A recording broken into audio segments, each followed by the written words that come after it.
Солисты Наталья Супрун и Роман Миронов репетируют адажио «Черного лебедя» из балета «Лебединое озеро». Именно он стал первой постановкой оперного театра в 1969 году, переехавшего в новое здание. Этот же фрагмент войдет и в первое отделение праздничного концерта, которым отметят начало 60-го сезона. А этот озорной индусский танец из баядерки будет неким предвестником премьер. Там очень много, так скажем, на балетном языке гран-батманов, где и, да, там все ноги бросаем, руки действуют, все много прыжков. То есть вышли, феерично выступили, проскакали все, показали все и также феерично убежали. То есть он такой яркий, незабываемый, там барабаны, вот, как бы его еще называют танец-барабан. Один из знаменитых русских балетов Минкуса XIX века специально поставили к юбилею театра.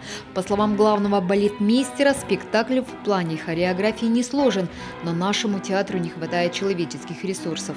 В этом балете должно быть задействовано 80 человек, поэтому театру пришлось привлечь студентов гимназии и колледжа искусств, воспитанников хореографической студии. Да и сам спектакль претерпел некоторые изменения. Наше динамичное время я сократила чуть-чуть спектакль, потому что в постановке Мариуса Ивановича это 3 акта. У нас он будет 2-актный, потому что хочется динамики, и театр все равно должен идти в ногу со временем.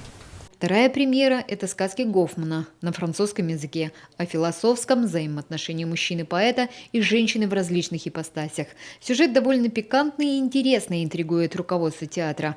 Детей ждет проект «Подари мне детство» на музыку композитора Михаила Герцмана и с либретто Бориса Лагоды. Спектакль с большим количеством контрастов, со смешными и комичными танцами. Это был какой-то угар, какое-то сумасшествие. И меньше чем за 1,5 месяца сама музыка была создана. И мне снились эти образы, снилось, не знаю, то есть я жил в этих фантасмагориях. «Подари мне детство», возможно, это такое рабочее название, может быть, какое-то более удачное будет, но вообще смысл именно в этом. Когда человек мечтает об одном, а получается другое совсем. Другое, которое, в общем, да и не приносит ему и радости-то. То есть вот такая человеческая судьба. Богатым будет сезон и на гастроли. На этот раз артисты театра повезут свои постановки не только за границу, но и по регионам страны – в Киров, Ижевск и Йошкар-Олу. И что самое примечательное, театр оперы и балета Коми впервые за долгое время объедет со своими спектаклями районы республики. Елена Кононова, Павел Люлянмин, телеканал Юрган.